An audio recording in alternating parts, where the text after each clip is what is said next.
What's going on, guys?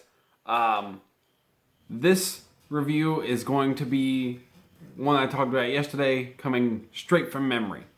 I decided to do a video on a movie I am insanely familiar with, a movie I've seen probably 20 times, and that is Killer Klowns from Outer Space. As you can see, I own this on Blu-ray. I love this movie. I just got home, and it's 9 o'clock, so I didn't really have time to watch something new. I have some stuff on my queue out there that I really want to watch that I haven't seen yet, that I want to give reviews on. But in the meantime, we're going to review one of the best horror comedy movies ever made. This movie is pretty special to me. Again, I saw this when I was really young, but I didn't know what it was for a long time. When I was little, I think I thought it was It, because I only saw, there's a scene in this movie, oh, spoilers for this whole movie. I'm just going to talk about scenes and say what I think. There is a scene in this movie where the shortest clown that I'm pretty sure literally just call Shorty. They never give their names in the movie, but the fan given names for them have all become official. And the one named, I'm pretty sure it's just Shorty. He gets into a fight with some bikers. He shows up at a biker bar. I'm going to put this down. He shows up at a biker bar, and he picks a fight with a bike. Oh no, a biker crushes his toy or stomps on his bike. That's what it is. He breaks his bike, and he puts on boxing gloves. The clown does, and the biker says, "What are you gonna do? Knock my block off?" And then Shorty uppercuts him, and the guy's head flies up and off and lands in a trash can. And it's honestly probably the most gruesome kill in the whole movie. It's the only one with any blood that I can remember. No, there's one other one. All their things are typically they kill you with clown things, and so the deaths are more goofy than they are gross or scary. But that one is pretty vulgar because you see the guy's stump and it's bleeding, and you see his decapitated head in the garbage. But that is the only scene I saw when I was real little. And I think my mom made me leave the room because Dad wouldn't have cared. But for years, I wanted to know what it was. And I thought it was It. And then I watched It, and it wasn't in there. And then I thought it was Killjoy, and I watched Killjoy, and it wasn't in there.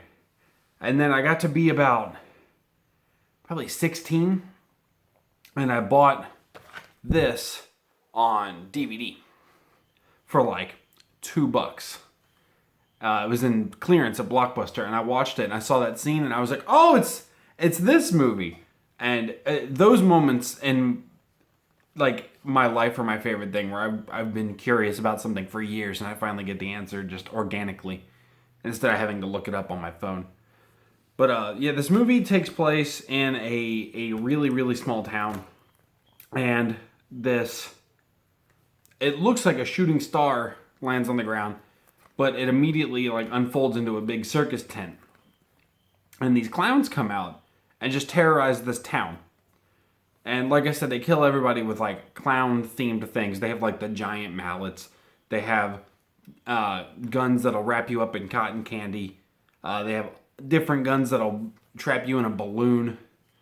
They have these popcorn cannons that shoot out little like popcorn, but there's like seeds for monsters, and if they get into a dark place, they grow into like Jack-in-the-Box monster heads. They're on like springs, and they lash out and they bite, and they just stick to you. You see them a couple times.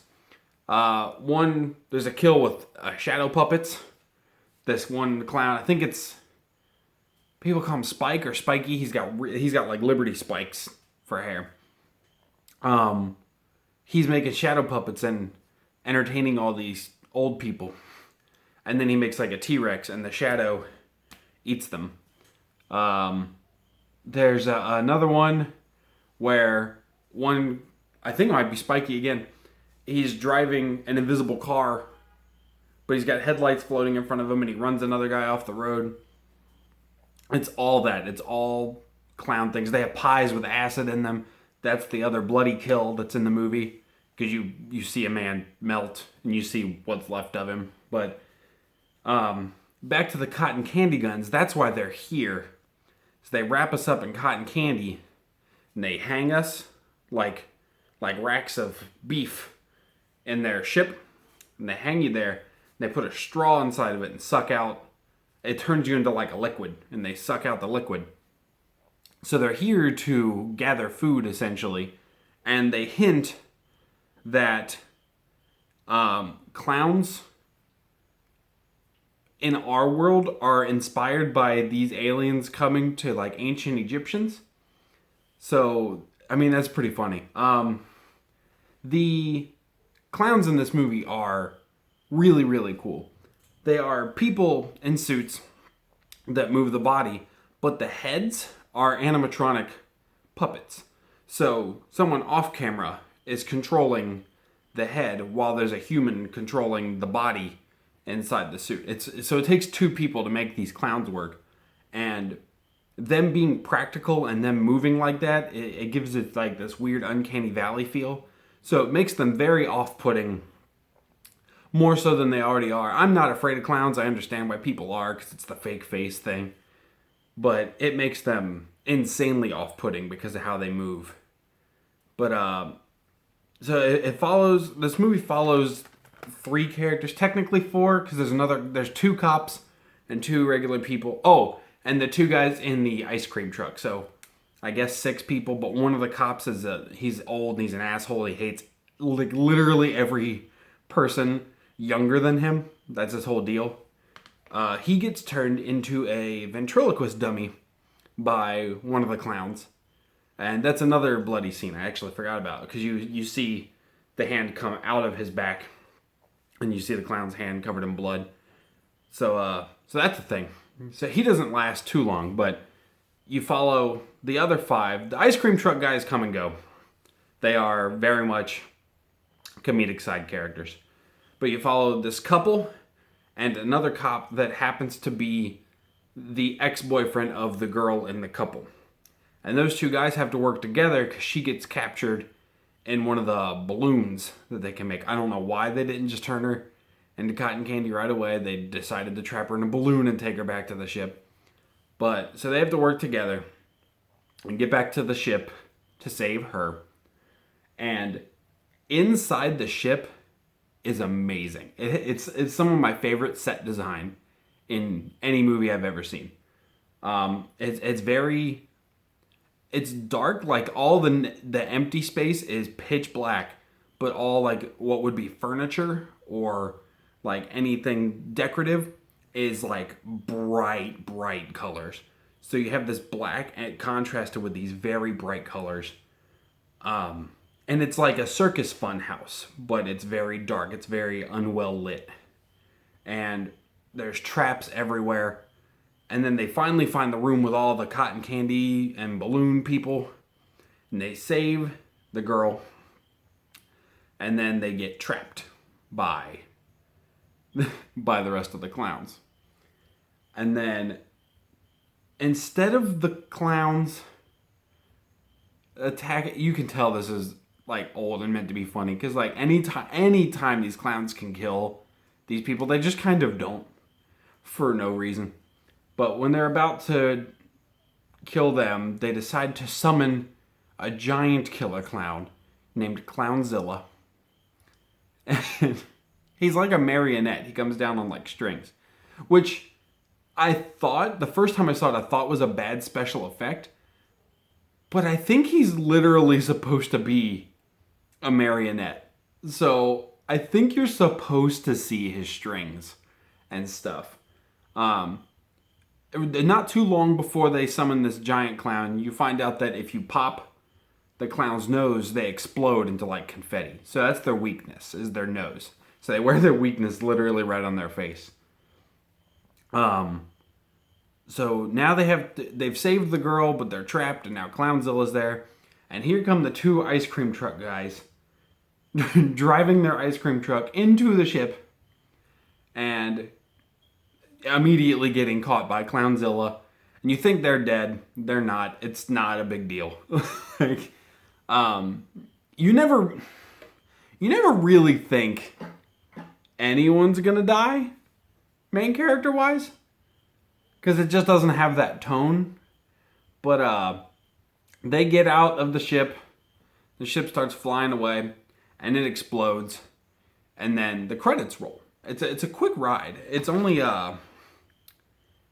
86 minutes. It's not very long, but an old punk band called the Dickies sings the theme song for this movie, and it's really, really good. I have it on my phone. I just have it downloaded. I have the MP3. I back when LimeWire was the thing, I had it illegally downloaded through that. But Killer Klowns from Outer Space is a riot. I basically show it to every one of my friends. Whenever they want to watch something fun, I put this in. It is scary in parts, but it's more of a horror comedy. Since it's horror, it counts. I might review Shaun of the Dead. It counts too. The guys who wrote this are Charles and Stephen Chiodo, the Chiodo brother. And I think...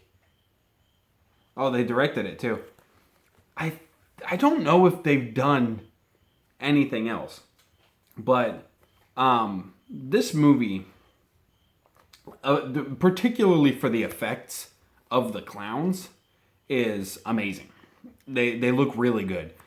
Whenever they shoot like lasers or anything, it does not look good. It's 1988 and it was a B movie at the best. My cat keeps jumping up here. I have to keep moving her. This is Lolly.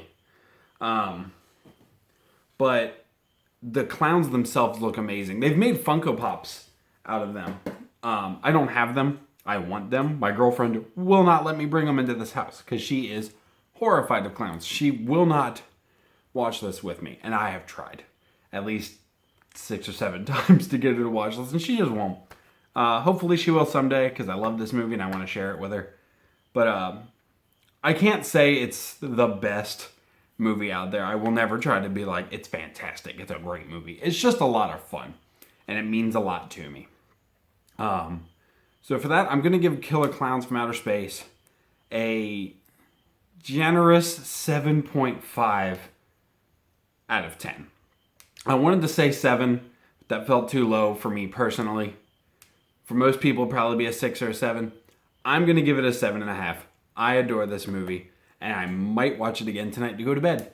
So that's it for this episode, guys. I've decided I'm going to make them a little more detailed. I watched my Texas Chainsaw review back yesterday, and I didn't really talk about parts of the movie, and I want to change that. So I'm going to do that moving forward. So yeah, Killer Klowns from Outer Space, 7.5 out of 10. Until next time, guys, peace.